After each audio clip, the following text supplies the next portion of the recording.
Hello, today we will read Poon, Fish, Farm and More by Brown.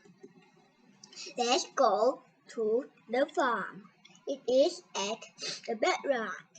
They have to pass the top in front of my house first. Here is my farm.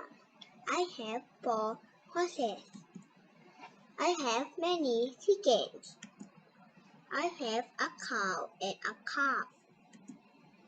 They eat cabbage. Here is a box of cabbage. Many cabbage. I will pick up cabbage to feed them. Look, they are so hungry. They are following me. Can you see me?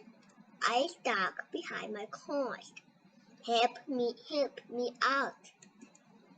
Play, I can go out horse. Okay.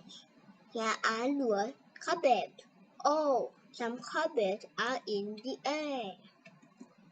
My animals eat their food happily.